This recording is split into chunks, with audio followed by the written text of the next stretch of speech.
구절입니다. 다 같이 찾으셨으면 동독합니다.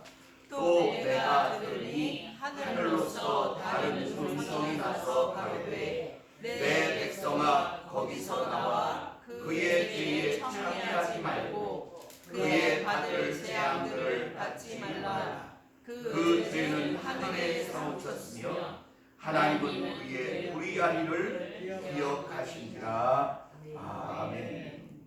이번에는 출애굽기 8장으로 갑니다. 구약성경 93쪽, 구약성경 93쪽, 출애굽기 8장 20절로 24절까지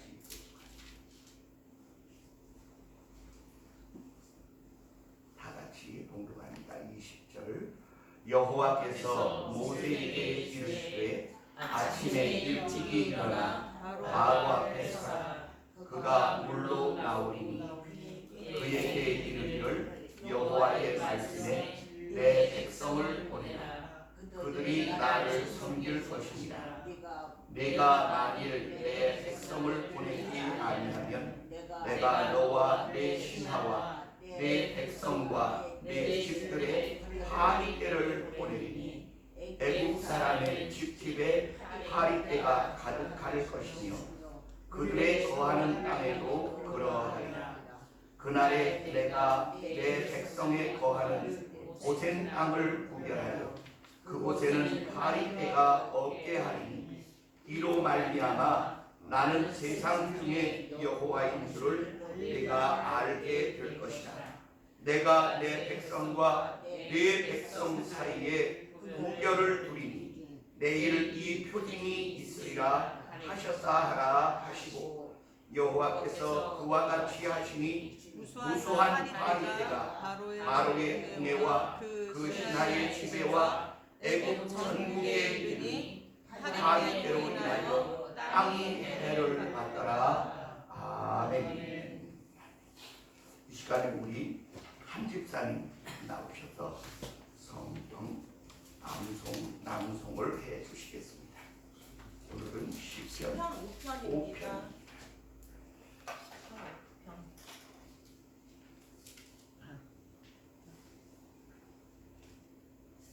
역시 오늘도 다 완전히 외우지를 못했기 때문에 도와주시기 바랍니다. 예.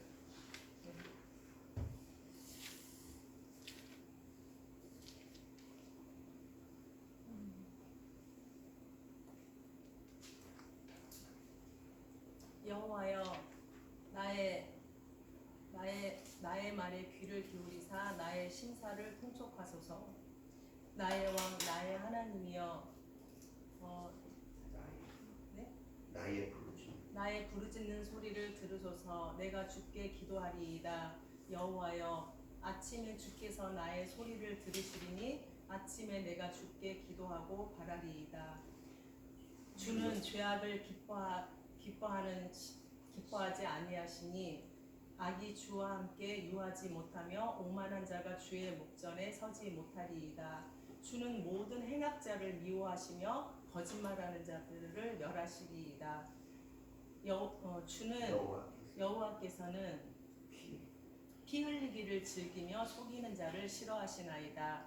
오직 나는 주의 풍성한 인자를 힘입어 주의 집에 들어가 주를 경외함으로 주께 성전을 향하여 경배하리이다.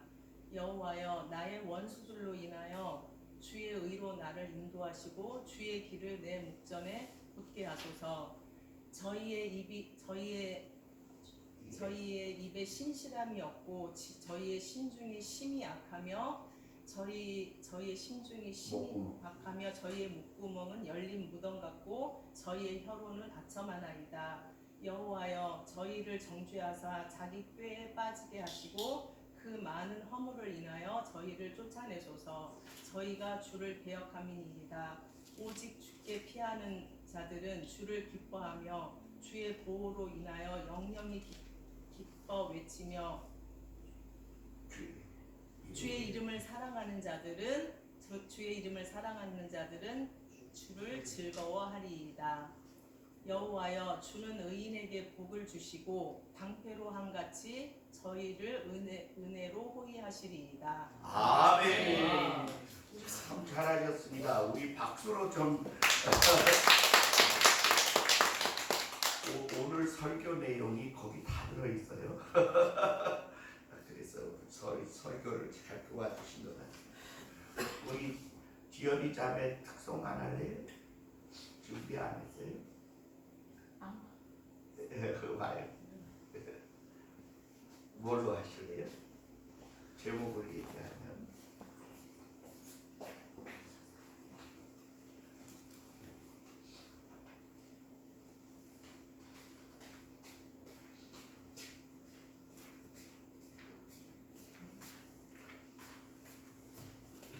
제목으로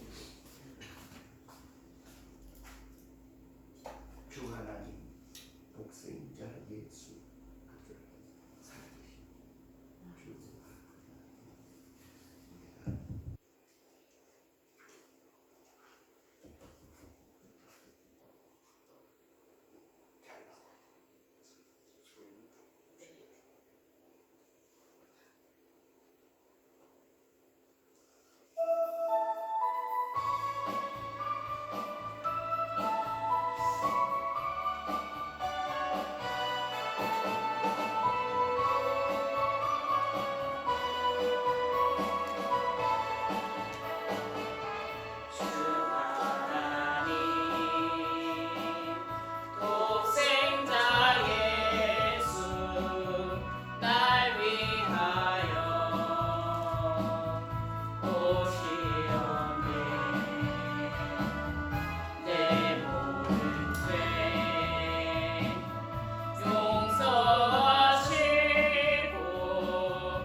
사랑의 신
아멘. 감사합니다. 기도하겠습니다. 사랑과 우리가 충만하신 주님, 오늘 우리의 예배에 동참하여 주시고 큰 은혜를 쏟아부어 주옵소서. 우리가 세상을 살아가는 동안에 어찌하면 하나님이 기뻐하시는 참되고 진실한 삶을 살 것인가를 깨닫기 원하오니 성령으로 우리의 마음의 눈을 밝히시고 영의 귀를 열어 주의 음성을 듣게 하시며 우리의 삶에 끼어있던 거품들과 쓰레기들과 합당치 아니한 부정한 모든 것들을 떨어낼 수 있는 귀중한 회개와 변화의 시간이 되게 하여 주옵소서. 성령께서 친히 종을 사용하셔서 말씀하게 하시고 주의 능력의 기적의 역사가 우리의 삶을 놀랍게 변화시켜가며 빛나게 하며 향기나게 하며 가치 있게 변화시켜 주옵소서. 예수님 이름으로 감사하며 간절히 기도합니다. 아멘. 오늘 말씀의 제목은 자기 백성을 구별하시는 하나님. 하나님은 세상의 사람들을 다 사랑하시지만 자기 백성을 특별히 사랑하십니다. 사랑하시는 이유가 있어요. 그러면 하나님 공평하지 않잖아요. 왜 모든 사람을 다 사랑한다고 하다가 하나님의 백성만 구별하여 더 사랑한다고 말합니까? 이렇게 질문하는 사람들이 있어요. 여러분, 이 일에 대하여 제가 여러분에게 분명한 사실을 가르쳐 드립니다. 모든 땅에 똑같이 비가 내리고 바람이 불고 해가 뜹니다. 그러나 어떤 땅은 아주 좋은 열매를 맺는 땅이 되고 어떤 땅은 아주 악하고 못된 것을 솟아내는 땅이 되어집니다. 이 부분에 대하여 히브리서는 말하기를 뭐라고 말하고 있느냐면 밭이 밭가는 자들의 소용에 합당한 채소를 내면 하나님께 복을 받거니와 가시덤불과 엉겅퀴를 내면 저주함에 가까워 불사름이 되리라. 이렇게 말씀하고 있습니다. 똑같은 땅인데 어느 땅은 가시덤불과 엉겅퀴가 나고 어떤 땅은 밭가는 자의 소용에 합당한 채소를 낸다는 거예요. 그러면 하나님이 불공평하시냐? 아니요, 그게 아니에요. 하나님이 동일한 은혜를 쏟아부어 줄 때 그 은혜를 선용하는 자가 있고 그 은혜를 악용하는 자가 있다는 것입니다. 그 증거가 무엇이냐? 각 사람의 마음의 상태가 그 결과를 나타낸다. 그렇게 말씀하고 있어요. 오늘 성경 본문에 보니까 이스라엘 백성들이 애굽에 들어가서 창궐하니까 애굽의 왕이 그 종족을 멸하기 위하여 엄청난 일을 시키고 그들을 노예로 삼게 되었어요. 여러분, 노예에게는 보수를 주나요? 안 주나요? 안 줍니다. 일꾼에게는 보수를 줘요. 종도 주고 머슴도 보수를 주지만 노예는 보수를 주지 않습니다. 왜냐하면 노예 자체가 자기네들의 소유라고 생각하기 때문에 노예에게는 품삯을 주지 않아요. 이스라엘 백성들이 애굽에 들어가게 된 것은 요셉의 은혜로 말미암아 그 근동 사람과 그 애굽이라고 하는 나라가 다 굶어 죽게 되었을 때 그들을 살려준 큰 은혜 때문에 이스라엘 백성이 거기 들어가 살게 되고 거기서 창궐하게 되었는데 그걸 생각하면 고마워해야 하는데 고마워한 게 아니라 그들을 노예로 삼고 그들을 없애버리기 위하여 사내 아이가 태어나면 죽여버려라 이렇게 명령하는 끔찍한 불의가 그 땅에 저질러지게 됐어요. 그러니까 하나님이 자기 백성이 죄 없이 그 땅에 들어가서 은혜를 베풀었음에도 불구하고 고난을 당하게 되었다고 한다면 하나님이 마땅히 자기 백성을 편들어 주셔야 되겠습니까? 안 되겠습니까? 당연히 편들어 주셔야죠. 그들이 무슨 죄를 지어서 그 땅에 들어가 노예가 되었다면 그건 죄값이다 이렇게 말할 수 있겠지만 이스라엘 백성들이 애굽에 들어가서 노예가 될 만한 죄를 지은 사건이 없어요. 그래서 이 백성들을 그 땅에서 놓아서 내어보내라고 하는 하나님의 명령을 모세와 아론이 실행하러 바로에게 가서 이스라엘 백성을 놓아달라. 그러니까 못 내려주겠다는 거예요. 왜냐? 권력은 바로의 손에 있고 이스라엘 백성은 여전히 노예의 상태에 있었기 때문에 권력자인 바로가 자기의 권력을 포기하려 하지 않았습니다. 그러면 바로는 의로우냐? 아니요. 바로는 악합니다. 왜냐하면 자기들의 이익을 위하여 이스라엘 백성들을 노예로 삼았기 때문에, 그리고 그들에게 고역을 시키면서 그들을 자유케 해야 할 마땅한 정의를 실천하지 않았기 때문에 하나님이 그래서 그 땅에 재앙을 쏟아부으시는 이유가 뭐냐? 내 백성을 놓아라. 내 백성을 그 땅에서 해방시켜라. 그 말입니다. 그런데 그걸 하지 않는 거예요. 왜냐하면 권력을 놓기 싫은 것입니다. 그리고 그 엄청난 수의 노예가 만드는 벽돌들과 그 람셋이라고 하는 곳에 국고성을 짓는 그 일들을 돈 별로 안 들이고 노예들을 통해서 지을 수 있는데, 그 노예들을 놓으라는 건 곧 그 권력의 일부를 포기하라는 이야기 같아요. 그래 하나님은요 바로에게 지팡이가 변하여 뱀이 되게 하고 또 물이 변하여 피가 되게 하고 무수한 개구리가 올라오게 하고 그리고 엄청난 이가 창궐하게 하는 그 능력의 역사들을 나타내자 그 술사들이 그것을 흉내냈어요. 처음에 지팡이로 뱀 만드는 일, 그 다음에 물이 피가 되게 하는 일, 그리고 개구리가 무수히 올라오게 하는 일까지는 흉내를 낼 수 있었지만 이가 창궐하게 되어지는 더 일을 많아지게 하는 일을 할 수가 없었어요. 뿐만 아니라 하나님은 일을 지으셨다가라도 그것을 깨끗이 다시 환원시키실 수 있는 분이셨음에도 불구하고 애굽의 술사들은 뱀을 만들기는 했으나 아론의 지팡이 뱀에게 다 먹혀버렸어요. 뿐만 아니라 물이 피가 되기는 했는데 그것을 다시 정하게 하는 일은 그들이 할 수 없었어요. 하나님은 그 물을 다시 본래대로 정하게 하셨어요. 개구리가 올라오기는 했어요. 그러니까 개구리가 올라왔는데 더 많은 개구리를 올라오게 하니까 바로가 견딜 수 없어서 이 개구리를 없애라. 그러니까 술사들이 하는 말이 올라오게는 해도 없앨 수는 없습니다. 여러분 이건요 자동차는 만들었는데 브레이크 만들 수 있는 기술은 없다는 말과 똑같은 얘기가 돼요. 이거 얼마나 참 답답한 일입니까? 그러면 하나님의 능력을 인정해야 하는데 바로가 그 능력을 인정하지 않는 거예요. 뿐만 아니라 하나님이 개구리를 깨끗이 치웠는데도 백성을 놓지 않으니까 이번에는 그러면 내 지팡이를 땅에 티끌을 쳐라. 그래서 아론이 그 지팡이로 땅에 티끌을 치자 그 티끌이 전부 이가 돼서 소와 양과 사람에게 올라갔는데 이것이 한두 마리여야 잡아내지요.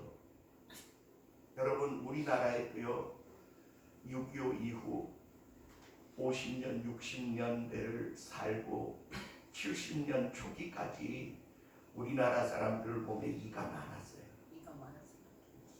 엄청 많았어요. 그래서 사냥 중에 가장 안전하고 재미있는 사냥이 뭐냐 그러면 이 사냥이라는 것이 했었어요.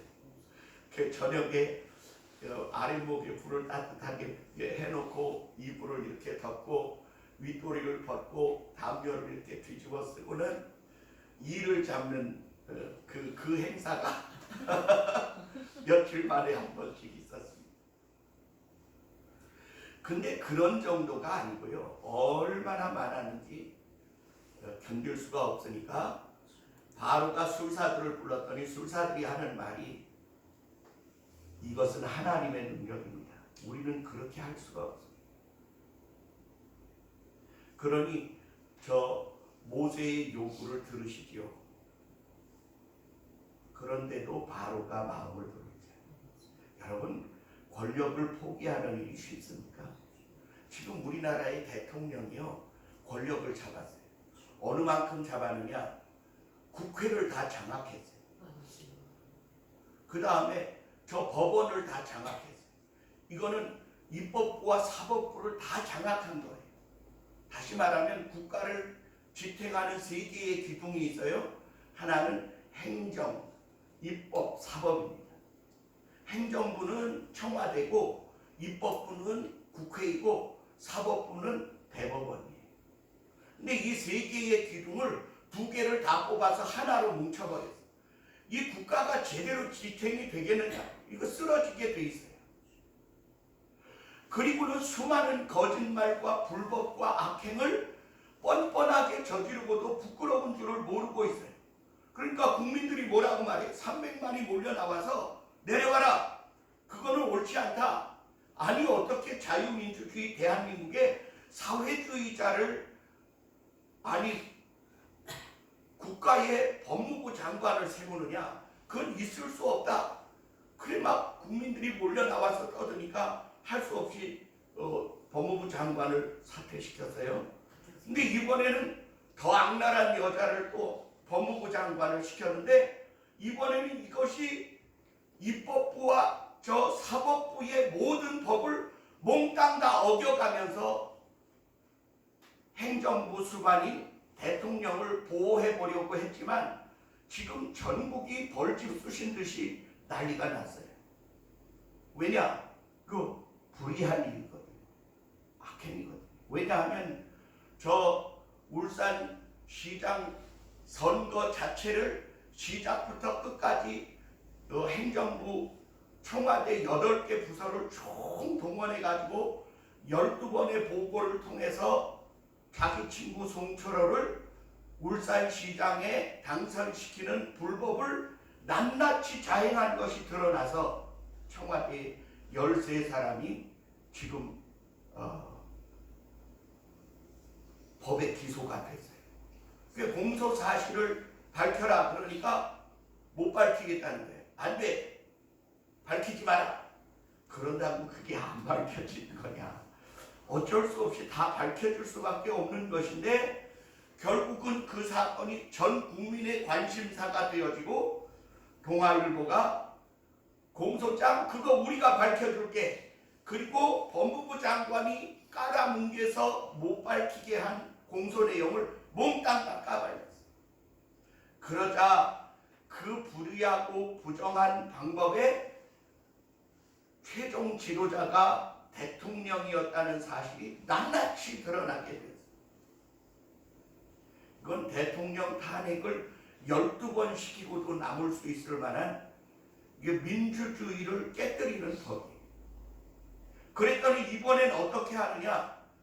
며칠 전에 그 민주당 최고 대표가 이인영이라는 사람인데 이 사람 아주 완전히 공산주의자예요.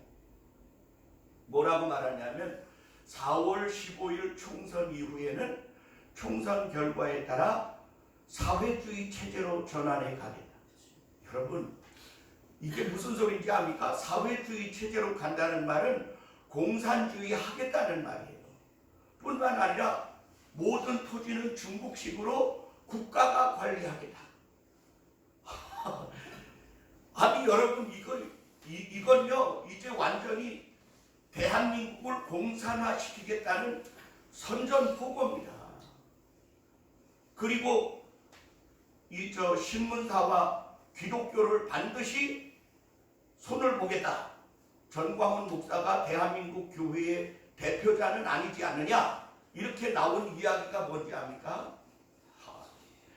그러니까 와이타임즈의 추국일이라는 그 대표가 뭐라고 말하냐면 겨우 2년밖에 남지 않은 5년짜리 정부가 자유민주주의 대한민국을 공산화시키겠다고 이렇게 교만하고 오만하고 불손한 자들이 지금 대한민국의 체제를 바꾸겠다고 그러는데 야! 대한민국 국민이 다 개돼지로 보이느냐? 자유민주주의를 경험하고 70년 살아온 대한민국 국민들을 그렇게 우습게 보느냐? 결코 이럴 수 없을 것이다. 그리고 기독교인들도 가만히 있지 마라. 이렇게까지 나왔는데 기독교인들이 가만히 있다면 당신들은 죽은 믿음을 가진 사람들이다. 그 사람 예수 믿는 사람 아니에요. 추구일지는 예수 믿는 사람 아니에요. 그리고 전광훈 목사를 좋아하는 사람도 아닙니다. 그런데 메이저 언론을 때려부시고 지금 공중파 방송을 장악한 것처럼 조중동을 전부 손보고 기독교 우파를 몽땅 없애겠다는 이 선언 앞에 한국 교회는 어떻게 해야 할 것이냐, 그 일에 대하여 추구일시라는 사람이 한마디 한 거예요. 여러분, 지금 공산주의가 대한민국의 체제를 바꾸겠다라고 자유민주주의 체제를 사회주의로 바꾸겠다는 이 말이 무슨 뜻인지 여러분 얼른 이해가 안 되실 줄 알아요. 그런데 자유민주주의 대한민국이 이 땅에 세워진 1945년 8월 15일부터 세워진 자유민주주의 대한민국은요, 여러분 아주 중요한 사건을 가지고 있습니다. 그게 뭔지 압니까? 수많은 이들이 피 흘려서 싸워 얻은 자유요, 그리고 민주주의 체제입니다. 300만 명의 젊은이들이 피 흘려 싸워 얻은 자유. 민주주의라는 건 결코 자연스럽게 자라나는 법이 없어요. 피 흘려 투쟁한 피 위에서만 자랄 수 있는, 전쟁의 포화에서만 피어나는 꽃이 있는데 그게 뭐냐면 자유민주주의입니다. 그런데 우리나라 국민들 300만 명이, 그리고 유엔사에서 미군들이 와서 300만 명이 피 흘려서 얻은 이 자유를 사회주의로 전환하겠다는 말은요, 대한민국을 건국하기 위하여 피 흘려 싸워 죽은 모든 이들을 능멸하는 거예요. 그런데 이들이 왜 이렇게 한 줌도 안 되는 사회주의자, 공산주의자들이 이렇게 대한민국을 못 살게 구느냐? 그게 저는요, 대한민국의 눈 속의 가시요 목에 걸린 가시라고 봅니다. 하나님이 이스라엘 백성이 애국 땅에서 가나안 땅으로 들어왔을 때 그 땅의 7 족속을 다 쫓아내지 않고 이스라엘 백성이 조금 남겨뒀어요. 기브온 족속하고 그 땅의 족속들을 조금씩 남겨뒀는데 하나님이 그 일에 대하여 말씀하십니다. 이후에 이들이 너희의 옆구리에 가시가 되고 눈에 가시가 될 것이다. 이스라엘 백성들은 그 땅 토착 민족들에게 우상 숭배를 배워서 하나님 섬기는 일에서 떠나가는 우상 숭배의 행위를 배우게 되고 그것으로 인하여 나라가 망하는 사건을 2번이나 겪게 되지. 그런데 대한민국에 남아있는 이 공산주의 잔당들이요, 대한민국을 집어삼키기 위하여 온갖 짓을 다 했는데 이 70년 동안 대한민국 이 안에 남아있던 공산주의 잔재들이요, 지금 때가 됐다고 몽땅 들고 일어나서 대한민국을 사회주의 공산주의로 변질시켜 가겠다는 것을 암약으로 하다가 이제 공중파에다 대고 선전포고를 할 지경에 이르게 되었어요. 근데 여러분, 지금 모든 권력이 다 이들에게 가 있는 것 같아요. 대통령이 권력을 쥐었잖아요. 사법부, 입법부, 행정부를 다 장악했잖아요. 그리고 시민사회단체 600개가 전부 빨갱이들로 포진되어 있고 언론사가 거의 다 100% 가까이 좌경화되어 있고, 뿐만 아니라 예술계, 문화계가 몽땅 좌편향되어져서 여러분 요즘 나오는 영화들이 온통 빨갱이 영화라는 사실을 아십니까? 뿐만 아니라 이 법조계가 민병이라고 하는 이 민주사회를 위한 변호사 모임 이렇게 말하지만 실제로 이들은 김일성 장학생들이, 주사파들이 전부 장악하고 우리나라 역사학계를 몽땅 좌편향된 사람들이 장악해서 국정교과 못 만들게 하고 검정 교과서를 만들었는데 김일성은 위대한 자로 표현하고 이승만과 박정희는 천하의 독재자로 그려놓는 이 말도 안 되는 교과서를 지금 7종이나 내서 전국의 학생들에게 가르치고 있는 중이에요. 여러분, 이러한 사건들이 우리가 볼 때는 아이고 다 넘어갔어 이렇게 생각하지요. 근데 오늘 제가 이야기하고 싶은 중요한 사건을 우리 한 집사님이 시편을 통해서 잘 말씀해 주죠. 하나님은요, 거짓말하는 자를 기뻐하시지 않습니다.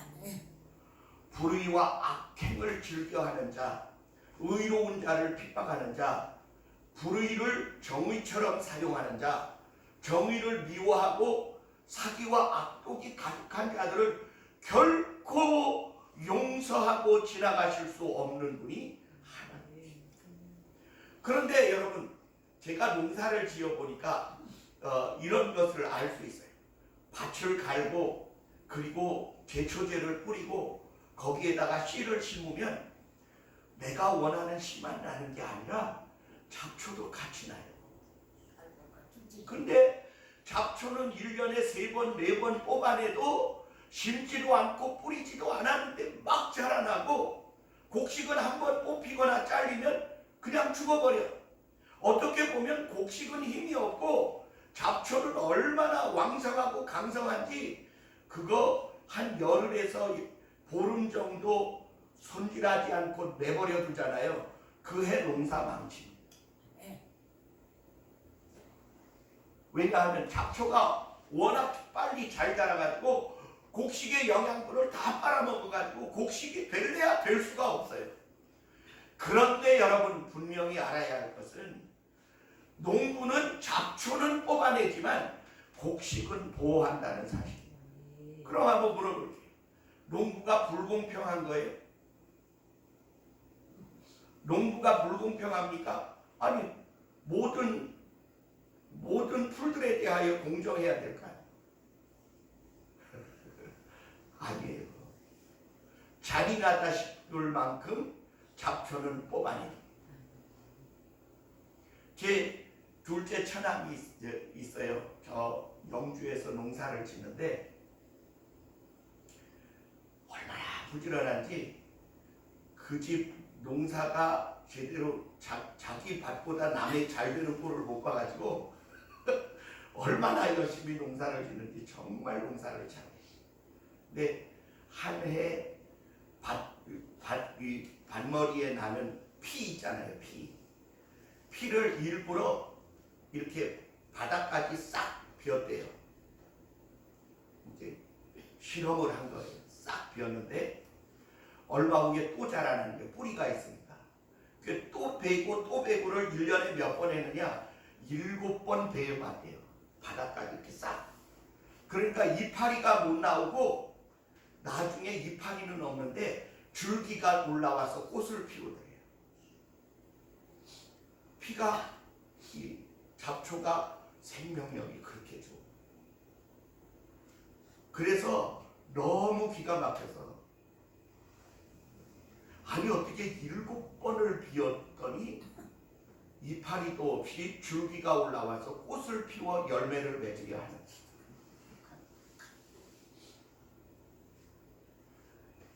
하나님은요 공평하신 분이에요. 그래서 애굽에 파리 재앙을 내리실 때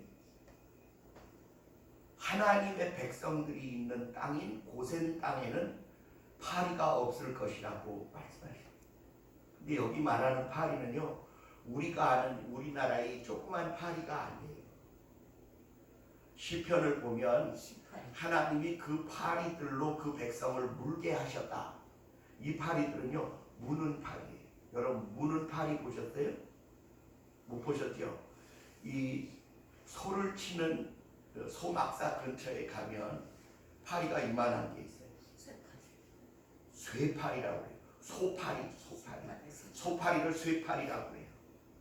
쉬파리가 있고 쇠파리가 있는데 쉬파리는 이렇게 회색이에요. 얼룩얼룩한 회색인데 그것은 바로 밑에서 구더기를 낳아요. 낳자마자 구더기가 움직여요. 그거는 쉬파리라고 해요. 근데 쇠파리는 뭐냐면 쇠등에라고 해서 소의 살갗을 뚫고 피를 빨아먹는 파리예요. 크기가 이만. 그러니까 보통 일반 파리의 5배에서 10배 크기예요.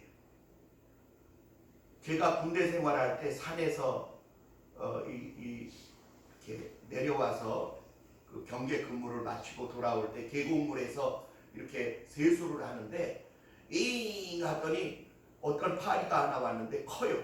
그래서 쫓아내서 그랬더니 그게 옆에서 닦고 있던 내 고참에게 갔어요. 고참이 이렇게 했는데 어느 사이에 아차하는 사이 손등을 물었어요.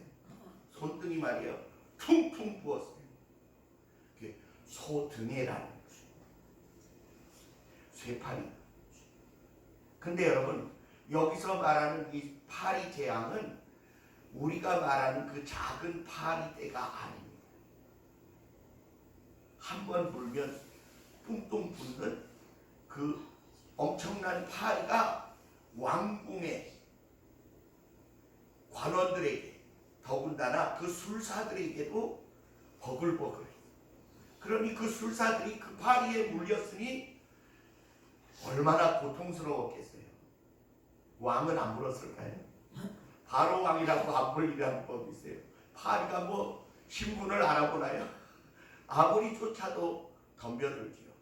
오죽 괴로웠으면 바로가 너희 원대로 제사는 드리되 멀리는 가지 마라. 그래 그 파리를 쫓아달라고 요구를 하는데 하나님이요 그 파리 재앙을 내리시면서 내 백성이 있는 고센 땅에는 파리가 없으리니 이 증거로 인하여 내가 여호와 하나님임을 너희에게 나타낼 것이다. 이 말씀. 희한하게요 그 파리가 버글대는 애굽 땅이 똑같은 땅인데 고센 땅에 들어오면 없는 거예요. 그러니 여러분 얼마나 많은 사람이 고센 땅으로 피신을 했겠습니까? 아마 제가 볼 때 바로부터 먼저 고센 땅으로 피신하자고 아마 덤볐을 거예요. 그런데 재미있는 사건은 이 애굽 사람들은 이스라엘 사람들의 이 양치는 일을 가증히 여겨서 가까이 하지 않았습니다. 왜냐하면 양 냄새가 보통 고약한 게 아니기 때문에. 그러니 그 바로의 사람들과 애굽 사람들이 그 양 냄새 나는 고센 땅에 피신을 왔을까요? 안 왔을까요? 안 오고 어떻게 배겨? 냄새 나는 게 차라리 낫지. 그 파리에 사방천지 물려서 퉁퉁 붓는 것보다는 낫지요. 하나님은 자기 백성이 죄 없이 그 땅에서 고난당하고 멸시당하고 핍박당하는 모습에 대하여 공평하게 지금 재앙을 내리십니다. 시편 90편과 91편은 이렇게 말해요. 하나님이 모든 사람들을 마치 바람이 불면 건물이 다 쓸려가듯이 사람들을 쓸어 가시는 도중에 자기의 백성들을 지키시고 보호하신다. 그렇게 기록하고 있고 시편 91편에서는 천인이 내 우편에서 만인이 내 좌편에서 쓰러지고 넘어지고 엎어지지만 그 재앙이 너희에게 가까이 못하리니 하나님이 너희의 아버지 되시기 때문이다. 지존자의 그늘 아래 거하는 자들은 하나님의 특별한 보호를 입을 것이라고 말씀하고 있습니다. 여러분 흑사병이 전 유럽을 휩쓸 때에 이스라엘 사람들은 흑사병에 걸려 죽는 사람이 없었어요. 그래서 어떤 소문이 나느냐, 아무래도 이 병은 저 유태인들이 퍼뜨린 병인 것 같다. 자기네들은 이 병에 걸리지 않는 특별한 방법이 있고 우리들은 흑사병에 걸려 죽으라고 하나보다. 그럴 만큼 유럽 사람들이 죽어나가는데 유태인들은 안 죽었어요. 안 죽은 이유가 자주 씻어서 깨끗했기 때문에. 뿐만 아니라 율법과 그 장로들의 유전에 손을 씻지 아니하고는 먹지 아니하였다. 이렇게 기록한 그 내용을 지키느라고 밖에 나갔다 오면 손을 씻었어요. 여러분 요즘 손 씻기 잘하자 그러죠? 제가요 아침마다 저 예배당 들어오는 문손잡이로부터 이 난간으로 여기 문손잡이를 다 물티슈로 다 닦아요. 왜 닦을까요? 여러분 손 더럽혀지지 말라고. 근데 여러분 이 재앙이 우리에게 가까이 오지 못하는 이유가 뭐냐? 하나님이 불의한 자들을 심판하시기 위해. 지금 이 우한 폐렴 사건으로 인해서 민주당은 이제 앞으로 엄청난 표를 잊어버리게 될 거예요. 그것은 제가 볼 때 하나님이 거짓과 불의와 악행과 폭력과 부정한 수단과 방법으로 자기들의 권력을 유지해 보려 했던 이 잡초 같은 인간들을 뽑아버리실 때가 가까웠기 때문에. 그게 불공평한 걸까요? 아니요. 저는 그것이 공평한 하나님의 일이라고 믿고요. 하나님이 자기 백성들을 특별히 보호하시는 이유가 뭐냐? 하나님을 믿고 예수 그리스도를 믿으면 우리는 솔직히 말해 이 세상에 살지만 이 세상에 속하지 않은 자들이에요. 그래서 요한계시록 18장은 뭐라고 말하느냐면 내 백성아 거기서 나와 그들의 받을 재앙을 받지 말라. 하나님이 그들의 악행을 들으셨느니라 보셨느니라. 우리는 이 세상에서 구별된 자들입니다. 그래서 베드로전서는 우리에게 말하기를 하나님이 거룩하시니 너희도 거룩하라. 이 거룩하라는 말이 뭐냐 하면 구별되라, 분별되라, 온전히 따로 있으라, 그런 뜻이. 우리가 학교에 가거나 직장에 가거나 집에 있거나 동네에 있거나 사람들 군중 사이에 섞여 있어도요, 예수 믿는 사람은 구별된 자들이 온 세상이 거짓으로 물들어도 그 거짓과 관계가 없는 자, 온 세상이 음란으로 뒤덮여도 그 음란과 관계가 없는 사람, 온 세상이 에이즈로 뒤덮여도 그 에이즈가 걱정 안 되는 사람들이 있어요. 왜요? 깨끗하고 거룩하고 성결한 삶을 사니까 그런 걱정 안 해도 되는 거예요. 이게 구별이에요. 이게 거룩함이에요. 이게 성결함이고 성결함이에요. 하나님은 자기 이름을 위하여 자기 손해와 자기의 기쁨을 포기할 줄 아는 자들을 특별 관리하십니다. 한번 따라 주여 나를 특별 관리해 주세요. 아멘. 옆에 있는 사람 쳐다보고 축복하세요. 당신이 하나님의 특별 관리 대상이십니다. 아멘. 어떤 사람들은 말해 부담돼요. 아니요, 그건 부담이 아니에요. 그건 특권이에요. 우리가 세상과 같지 아니한, 죄악과 같지 아니한, 불의와 부정직에 가까이 하지 아니한 마땅한 대가라고요. 마땅한 대가. 예수 그리스도가 우리 가운데 오셔서 우리 죄를 대신하고 죽으신 이유가 뭡니까? 너희는 나의 피로 거룩함을 입은 내 백성이니 내 사랑 안에 거하고 나의 삶을 따라오는 내 백성이 되라. 그게 예수 믿는 거예요. 그게 신앙생활이에요. 저 여수 옆에 삼천포라는데 지금은 여천시라고 그래요. 몸을 팔던 여자 하나가 자기가 에이즈 환자임을 밝혔는데 에이즈에 걸렸다는 사실을 알고도 티켓 다방에서 술 파는 곳에서 이렇게 몸을 팔았어요. 2년이나 되는 동안에 그 여자를 거쳐간 남자가 얼마나 많았는지, 이 여자가 내가 에이즈 환자였다라고 밝히자 여천시 수십만 명이요 발칵 뒤집어졌어요. 보건소마다 에이즈 이 검사하느라고 난리가 났어요. 난리가 났어요. 왜 그랬을까요? 깨끗지 아니한 삶을 산 자들. 두려움. 방탕한 자들의 두려움. 근데 그 여철시에 그런 일에 대하여 아무렇지도 않은 사람들이 있었어요.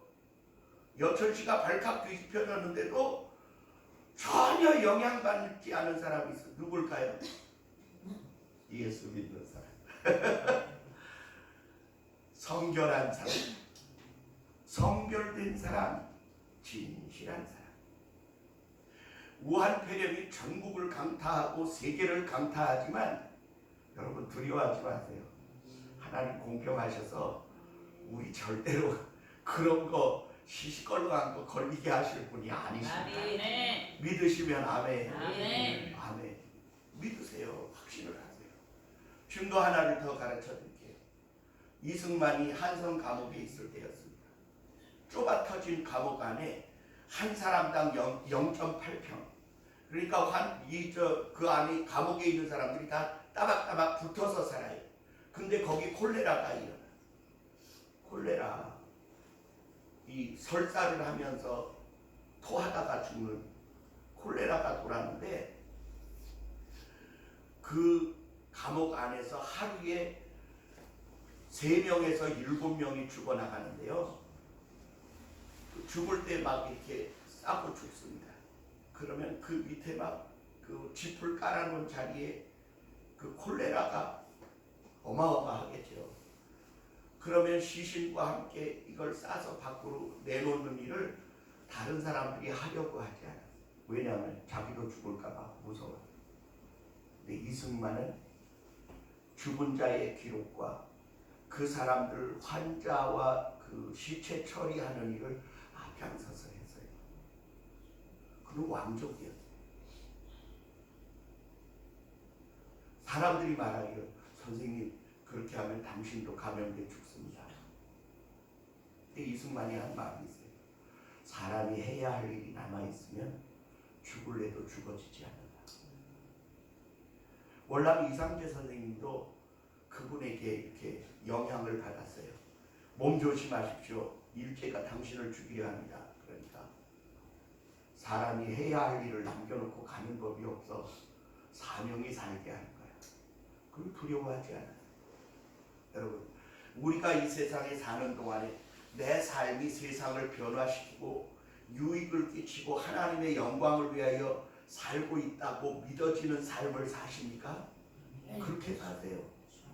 그러면요 시시껄렁한 일에 죽지 않습니다. 그런 사람은 교통사고 나서 다 죽어도 그 사람은 안 죽어. 전염병이 다 휩쓸어 죽어도 그 사람은 못 죽어. 왜요? 하나님이 시키실 일이 있어서.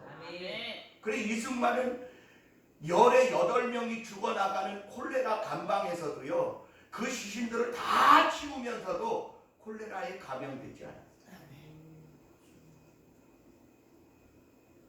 나는 그 하나님을 믿습니다. 하나님은 의로우시고 진실하시고 참되시기 때문에 자기 백성들의 아픔과 슬픔을 알아주시는 분이시고 그리고 그것에 대하여 공평한 값을 치르시는 분이시기 때문에 자기 백성을 특별히 더 돌보시는 것처럼 보여집니다. 천국과 지옥이 불공평하다고요? 지옥이 너무 비참하고 천국이 너무 아름답다고요? 아니요, 나는 하나님의 공평함이 만들어낸 결과라고 봅니다. 이 땅에서 권력 있는 자들이 불의와 거짓과 선동과 악행으로 그 권력을 계속 유지시켜 보려 하지만 밭에 있는 잡초를 뽑아내는 농부는 곡식을 뽑지 않고 잡초를 뽑지 곡식 안 뽑습니다. 여러분, 어느 해에나 마찬가지로 밭에는 잡초가 곡식보다 더 왕성한 것이 사실입니다. 그렇지만 잡초를 키워서 거두는 사람은 없어요. 하나님도 세상을 관리하실 때 사람을 키우십니다. 사람을 농사 지으시니까 하나님이십니다. 누구를 뽑아내시겠습니까? 거짓과 불의와 악행과 하나님을 거역하고 하늘의 순리를 거역하는 자들을 뽑아내시는 분이 하나님이시고요. 자기의 백성들을 관리하시고 특별히 대하시는 이가 하나님이심을 믿습니다. 기도하겠습니다. 사랑과 은혜가 충만하신 우리 주 아버지 하나님, 우리는 악이 번성한 세대에 살아가고 있습니다. 그러나 저들의 권력이 아무리 크고 저들이 아무리 빈틈없는 계획을 세울지라도 하나님은 저들을 무너뜨리시고 뽑으시고 베어내시고 짓밟아 망하게 하시는 이가 하나님이시기에 역사가 지금까지 유지되어 왔으며 앞으로도 또 그렇게 유지되어 갈 것을 믿습니다. 사랑의 주님, 우리가 하나님의 편에 서서 주의 왕성케 하시는 축복을 누릴지언정 주의 잔인하게 짓밟으시고 뽑아내시는 자의 편에 서지 않도록 거짓과 불의에 물들지 않게 하여 주옵소서. 참으로 이 나라가 혼란하고 위급한 지경에 이르렀습니다마는 주님은 의로운 자들의 기도의 소원을 들으시고 하나님이 친히 싸워주시는 줄 믿사옵니다. 주여, 우리로 하여금 악행하고 불의를 저지르는 자들의 편에 서서 어떤 이익을 얻을까 생각하는 어리석음을 버리게 하여 주시옵소서. 온갖 손해와 악행과 고통을 당할지라도 진리의 편에 서게 하시고 예수의 이름을 더럽히지 않으며 그 이름의 영광을 드러내는 믿음의 승리자들이 되게 하여 주시옵소서. 하나님이 관리하시는 특별 관리의 성도들이 되게 하시고 주님이 눈동자같이 지키시고 주의 장중에 붙드시고 주의 품에 안으시며 주의 비밀한 요새에 우리를 지키시고 보호하시는 은혜를 경험하게 하여 주옵소서. 예수님 이름으로 축복하며 간절히 기도하옵나이다. 아멘. 우리 주여 삼창하고 3분 동안만 기도합니다.